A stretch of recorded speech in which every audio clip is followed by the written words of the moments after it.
하나님 말씀은 구약성경 다니엘 1장 8절 한 절만 보겠습니다. 뜻을 정한 다니엘이란 제목으로 하나님 말씀 전하겠습니다. 이스라엘 사람 중에서 다른 나라의 총리가 된 사람이 있죠. 애굽의 총리가 된 요셉, 그리고 바벨론의 총리가 된 다니엘 이야기를 살펴볼 것인데요. 다니엘은 바벨론 왕 느부갓네살 왕이 남유다를 침공해서 몰락을 시키고 정복을 하게 되죠. 그때 포로를 바벨론으로 끌고 가게 됩니다. 그때 바벨론 포로로 잡혀간 사람 중에 귀족 출신의 소년이 있었는데 그 사람이 바로 다니엘이었습니다.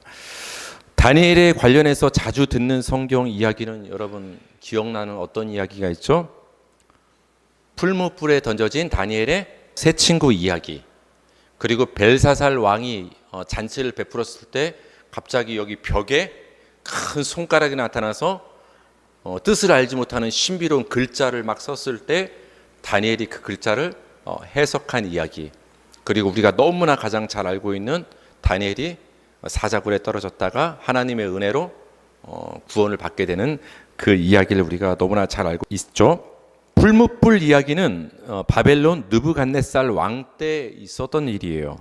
다니엘은 이 느부갓네살 왕의 꿈을 해석한 공로로 바벨론 온 지방을 다스리는 관직을 얻게 됩니다. 손가락에 벽에 글자를 쓴 이야기는 벨사살 왕 때 있었던 일이에요. 다니엘이 그것을 해석한 또 공로를 힘입어 가지고 그 나라의 셋째 통치자의 자리에 이르게 되죠. 그러니까 여러 왕을 거치면서 다니엘은 계속해서 높은 고위 간직, 총리직에 오르는 것을 우리는 볼 수가 있죠. 마지막으로 그 사자굴 이야기는 메대 사람 다리오 왕 때 있었던 일입니다. 여러분 다리오 왕 얘기 들어봤죠? 이 다리오 왕은 일종의 분봉 왕이에요. 그러니까 총괄하는 왕이 아니라 한 지역을 담당하는 왕. 총괄하는 왕, 그 당시에는 바사 왕, 고레스라는 왕이 있었어요. 고레스라는 이 바사 왕이 한 지역을 이 다리오 왕한테 맡겼는데 그 다리오 왕 밑에서 다니엘이 이제 또 총리, 큰 일을 맡게 되는 것이죠. 이렇게 다니엘은 바벨론 왕국에서 바사 왕국으로 넘어가는 동안 왕국이 바뀌었습니다. 나라가 바뀌었죠. 그 다음에 이 왕에서 저 왕으로 왕이 바뀌는 동안에도 변함없이 고위 관직에 머무르면서 형통함을 우리는 볼 수가 있어요. 근데 여러분, 이 다니엘의 총리직에 오른 이 모습을 보고서 우리는 다니엘이 하나님의 복을 받아서 높은 관직에 오르고 형통했구나, 이런 외적인 모습에만 우리는 집중하면 안 돼요, 여러분. 그에 앞서서 다니엘이 어떠했기에 이런 하나님의 형통의 복을 받게 되었는가, 그 앞선 이야기를 우리는 볼 필요가 있다는 것이죠. 바벨론의 느부갓네살 왕은 남유다를 침공해서 거기를 멸망을 시킨 다음에 포로로 이스라엘 백성들을 끌고 왔다고 했죠. 포로로 끌고 온 그 귀족과 왕족의 자손들 중에 누가 있다고 했죠? 바로 다니엘과 다니엘의 세 친구가 그 포로들 중에 있었습니다. 그래서 이 느부갓네살 왕은 어느 날 환관자에게 명령을 합니다. 내가 저기 이스라엘 자손 중에서 끌고 온 포로들 중에서 귀족 중에서 왕족 중에서 좀 괜찮은 청년들을 좀 발탁을 해서 좀 선발을 해라. 그들을 뽑아서 신체가 건강하고 용모도 아름답고 잘생기고 또 지식과 지혜가 있어서 학문을 가르치면 금방 습득할 만한 똑똑한 청년들을, 소년들을 좀 선발했으면 좋겠다. 그 선발을 한 사람 중에서 또 몇 명을 추려서 내가 왕궁에서 신하로 좀 썼으면 좋겠다. 일종의 오늘날로 굳이 말하면 왕립학교를 왕이 설립하라고 이제 그 환관장 신하에게 이제 명령을 내린 것입니다. 그 발탁된 그 왕립학교에 들어온 소년들 중에 다니엘이 있었던 것이고, 다니엘과 세 친구. 여러분, 다니엘과 그 세 친구에서 그 세 친구의 이름이 뭐였죠? 사드락, 메삭, 아벳느고. 근데 이것은 원래 본명은 아니에요. 이 환관장이 그 나라식으로 이름을 다시 붙여준 게 사드락과 메삭과 아벳느고. 우리는 보통 그렇게 알고 있어요. 근데 원래 그들의 이름은 하나냐, 미사엘, 아사랴, 이 세 이름인데 이것을 사드락과 메삭과 아벳느고라는 다른 이름을 이제 얻게 되는 것이죠. 이 뽑힌 소년들, 젊은이들은 3년 동안 훈련을 받으면서 아무 음식이나 먹으면 안 됐어요.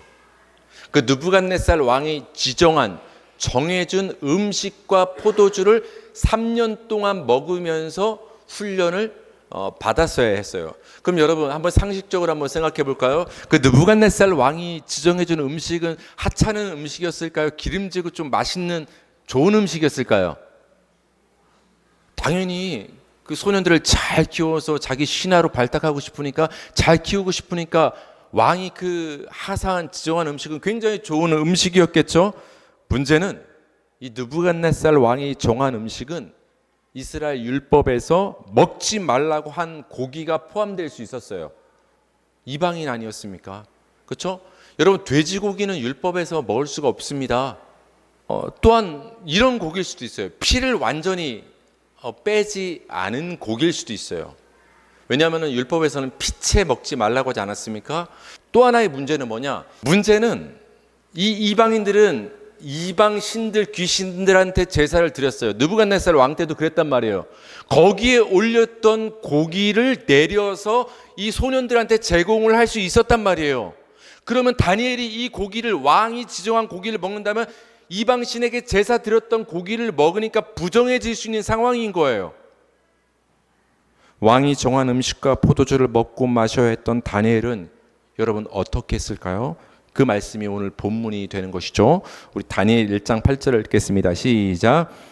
다니엘은 뜻을 정하여 왕의 음식과 그가 마시는 포도주로 자기를 더럽히지 아니하리라 하고 자기를 더럽히지 아니하도록 환관장에게 구하니.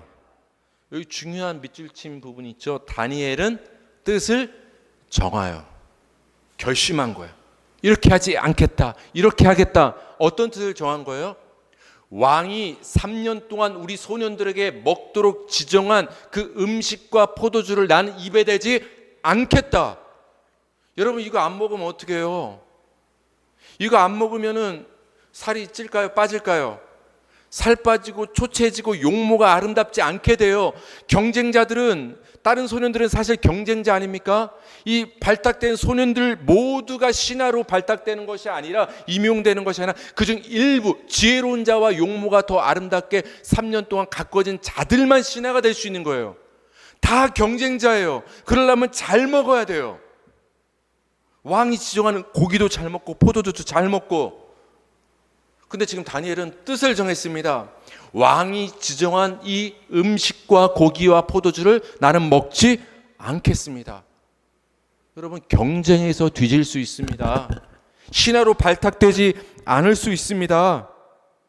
근데 다니엘은 그럼에도 불구하고 왕이 제공하는 음식을 먹지 않기로 뜻을 정한 것입니다. 여러분, 다니엘이 왜 뜻을 정했을까요? 제가 계속 말씀드렸죠.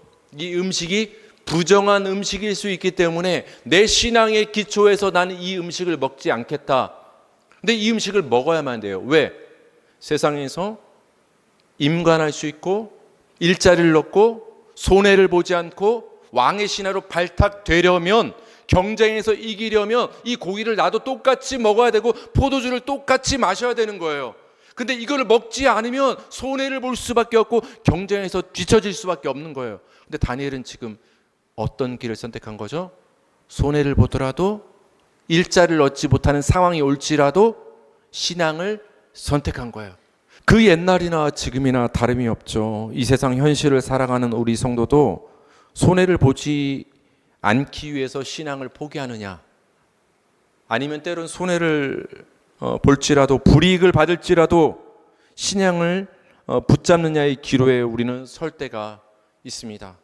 목사도 어떤 결정을 내릴 때 세상 정치와의 관계 속에서 손해를 일단 보지 않기 위해서, 위험을 감수하기 위해서 신앙을 때론 포기하고 버릴 때도 있었습니다. 그렇죠?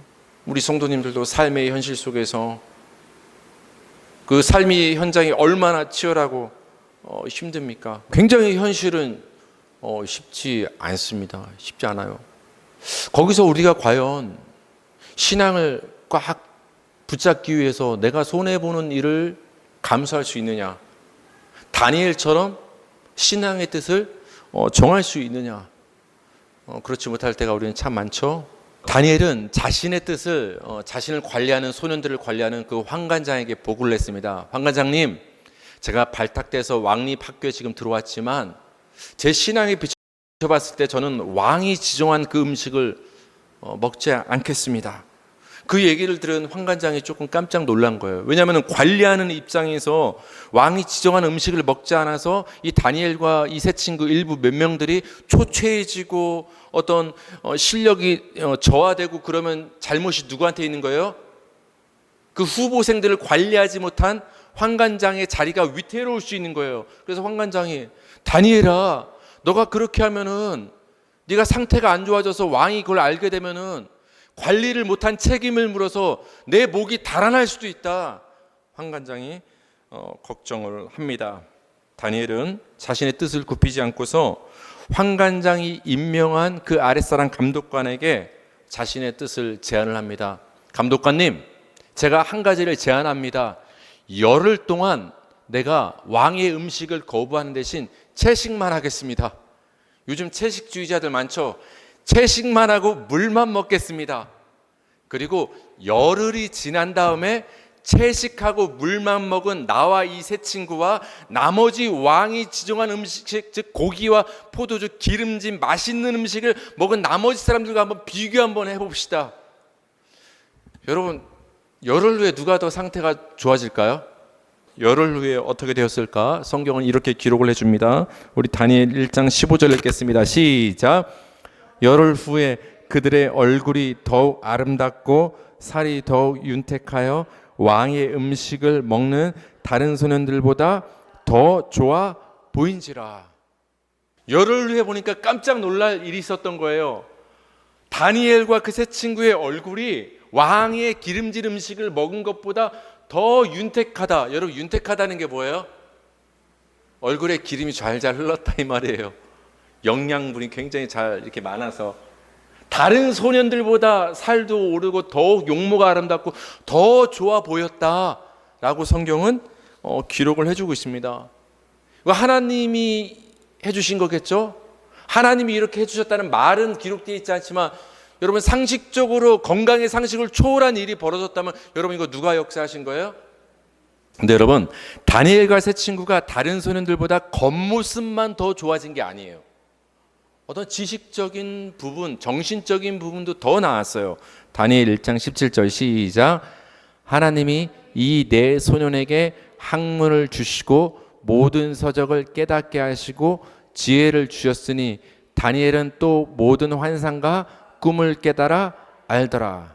하나님이 이 네 소년에게 학문을 주시고, 이거는 학문을 잘 배울 수 있도록 어떤 능력을 부여해 주셨다는 거예요.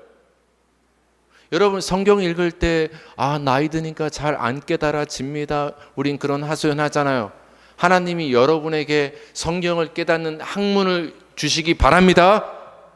그럼 여러분, 나이가 들었어도 신학교를 안 가도 여러분 안에 성령님이 여러분에게 성경을 깨닫는 학문을 주시면 중요한 걸 깨달을 수 있어요.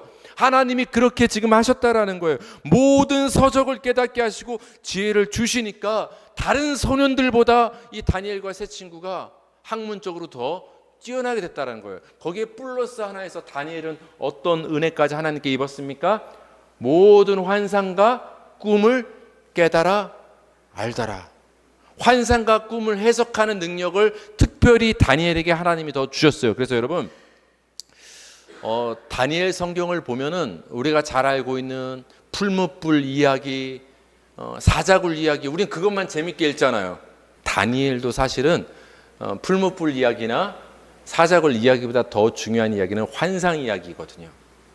금신상 이야기, 그리고 여러 환상을 본 이야기, 그걸 다니엘이 해석하는 아주 힘든 이야기가 다니엘에 등장하거든요. 그래서 여러분, 다니엘은 어떻게 보면 구약의 요한계시록 같은 성경이 다니엘 성경이에요. 예언서가 되거든요. 근데 우리는 보통 그것을 힘들어서 읽지 않습니다.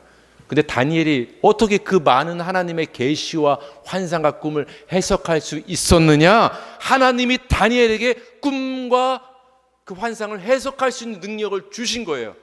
그래서 다니엘이 그것을 다 해석해서 왕의 신임을 얻어서 총리가 되지 않습니까? 왕이 말한 기한이 찼습니다. 아마 3년의 시간이 흐른 것 같습니다. 이제 왕 앞에 그 후보생들이 다 모였습니다. 이제 느부갓네살 왕이 면접을 보는 거예요. 면접을 다 해봤더니 누가 가장 뛰어났다는 거예요? 4명이 뽑혔죠? 누구? 다니엘과 세 친구. 그 중에서 수석은 누구예요? 다니엘이 전국 수석을 한 거예요. 우리 다니엘 1장 20절을 읽겠습니다. 시작. 왕이 그들에게 모든 일을 묻는 중에 그 지혜와 총명이 온 나라 박수와 술객보다 10배나 나은 줄을 아니라. 다니엘과 세 친구랑 대화를 해보니까 그 학문이 10배나 더 전문가들보다 뛰어난 걸 안 거예요. 물론 10배는 아니겠죠. 이 10배는 뭐예요? 한마디로 상대가 안 될 정도로 최고였다. 굉장히 지혜로웠다는 것을 왕이 이제 보게 됩니다. 결국은 다니엘과 세 친구가 이 느부갓네살 왕에게 발탁되어 왕궁에서 이제 신하로 임직을 하고 일을 하게 됩니다. 여러분, 이 모든 과정 중에 누가 계셨을까요? 하나님이 계신 거예요. 여러분, 다니엘이 뜻을 정했다고 말하지 않았습니까? 손해를 볼지라도 내가 왕이 정한 음식을 먹음으로 나를 더럽히지 아니하리라. 내 신앙을 지키리라. 신앙의 뜻을 정하지 않았습니까? 신앙의 뜻을 정한 그 다니엘을 하나님이 내버려 두셨을까요? 아니면 하나님이 돌보셨을까요? 신앙의 뜻을 정한 다니엘을 하나님이 내버려 두지 않았다는 것을 저는 여러분께 결론적으로 말씀드리고 싶은 거예요. 우리 다니엘 1장 9절을 읽겠습니다. 시작. 하나님이 다니엘로 하여금 환관장에게 은혜와 국류를 얻게 하신지라. 다니엘의 뜻을 딱 정했을 때 환관장 입장에서 여러분 굉장히 명랑했죠. 아니, 이 조그만 어린 이 소년이, 외국인 소년이 감히 이 대제국 느부갓네살 왕이 정한 방식을 거부하고 그 신앙 하나 지킨다고 지금 음식을 거부해? 환관장이 봤을 때 괘씸했을 거 아닙니까? 불이익을 줬을 수 있지 않습니까? 근데 어떻게 했다는 거예요? 다니엘이 그 환관장에게 은혜와 국류를 얻게 한 거예요. 불이익을 받지 않게 하나님이 만들어줬다라는 거예요. 신앙을 결단을 했을 때 하나님이 그 다니엘을 내버려 두지 않고 하나님이 그 순간순간마다 개입하셔서 은혜를 입게 하셨다는 거예요. 여러분, 이 모습은 애굽에서 감옥에 갇혔던 요셉의 모습과 굉장히 비슷하지 않습니까? 창세기 성경을 보면은 여러분, 요셉이 억울하게 감옥에 갇혔을 때 어떤 구절이 등장을 하죠? 요셉이 간수장에게 뭐를 입었더라? 은혜를 입었더라. 근데 그 맨 앞에 어떤 구절이 있어요? 하나님이 요셉이 간수장에게 은혜를 입게 하셨더라. 하나님이 환관장으로 말미암아 다니엘이 은혜를 입게 하셨다. 똑같죠. 신앙을 지킨 요셉과 다니엘을 하나님이 내버려 두지 아니하시고 불이익을 당할 수 있는 그 순간에 하나님이 도와주시는 역사가 있었다라는 거예요. 여러분이 당장 손해볼 것처럼 우리가 신앙의 뜻을 정할지라도 하나님은 지켜보고 계시고 결코 여러분을 내버려 두지 않는다라는 거예요. 우리 마지막으로 다니엘 1장 20절과 1장 17절을 한번 연결해서 한번 보실까요? 다니엘의 지혜가 어디서 왔는가? 우리 읽겠습니다. 시작. 왕이 그들에게 모든 일을 묻는 중에 그 지혜와 총명이 온 나라 박수와 술객보다 10배나 나은 줄을 아니라. 다니엘과 세 친구가 굉장히 지혜로워서 학문이 뛰어나서 일꾼으로 발탁되지 않습니까? 그럼 여러분, 다니엘의 그 지혜가 어디서 왔느냐는 거예요. 3년 동안 열심히 노력하고 공부를 했겠죠, 학문을. 하지만 성경은 분명하게 기록하고 있어요. 다니엘과 세 친구의 그 지혜가 어디로부터 비롯되었는가? 17절을 보니까 하나님이 내 소년에게 뭘 주시고 학문을 주시고 모든 서적을 어떻게 하시고 깨닫게 하시고 지혜를 주셨으니. 여러분, 이거는 여러분한테도 해당하는 말이에요. 목사님, 저는 다니엘처럼 젊은 시절은 다 가고 공부할 시절은 다 끝나는데 이게 저랑 무슨 상관입니까? 할 수 있는데, 여러분, 세상에서 여러분이 가진 기술과 능력으로 재능과 성실함으로 일하며 돈 벌며 재물을 얻으며 살고 있지 않습니까? 그 능력 어디서 왔어요? 제가 노력해서 얻은 건데요. 제 그동안 오랜 세월의 경력이 쌓여서 내가 얻은 건데요. 그렇게 생각하면 안 됩니다, 여러분. 하나님이 여러분에게 그 기술을 습득할 재물을 얻을 능력을 하나님이 여러분에게 주셨기 때문에 그 하나님이 주신 능력으로 우리가 힘써 일하며 벌며 살고 있다는 걸 아셔야 되는 거예요. 그래서 하나님의 자녀들은 공부 열심히 해서 의대를 가든 좋은 대학을 가든 출세를 하든 교만해지면 안 되는 거예요. 그 능력을 주신 하나님께 감사하시기 바랍니다. 그래서 여러분, 율법서를 보면 하나님이 이스라엘 백성들한테 뭐라고 말씀하십니까? 재물 얻을 능력이란 단어가 나오거든요. 정확히 재물 얻을 능력을 이 백성들한테 하나님이 주셨다. 하나님이 재물 얻을 능력을 여러분에게 주시길 바랍니다. 뜻을 정한 다니엘과 세 친구의 외모가 다른 소년들보다 더 좋았던 것, 다니엘과 세 친구의 지혜와 총명이 다른 소년들보다 더 뛰어났던 것, 그래서 다른 소년들보다 다니엘과 세 친구가 왕의 총리로 발탁될 수 있었던 것, 이 일련의 사건을 통해서 이 성경을 읽는 우리가 무엇을 깨닫기를 하나님은 원하셨을까요? 신앙의 뜻을 정하라고 하나님은 말씀을 하십니다. 신앙의 뜻을 너가 정하면 당장에는 손해 볼 것 같지만 내가 너를 그냥 내버려 두지 않을 것이다. 다니엘을 봐라. 신앙의 뜻을 정하니까 내가 책임지지 않느냐. 지난주에 제가 말씀드렸죠. 마태복음 6장의 말씀을 가지고서 염려하지 말라. 왜 염려하지 않아도 되죠, 여러분? 하나님이 누구시니까? 여러분의 아버지니까. 하나님이 계시니까 염려하지 않아도 되는 게 아니라 그 하나님이 내 아버지니까 염려하지 않아도 되는 거예요. 그러니까 6장의 결론은 어떻게 끝나죠? 마태복음에서 그러니까 먼저 그 나라와 그 일을 구하라. 그러면 이 모든 것을 더해줄게. 내가 네 아버지니까. 이 다니엘 말씀도 똑같지 않습니까? 저는 연결이 그렇게 됐어요. 먼저 그 나라와 그 일을 구하면 이 모든 것을 너에게 더하시라는 그 말씀이 다니엘의 삶과 같았다.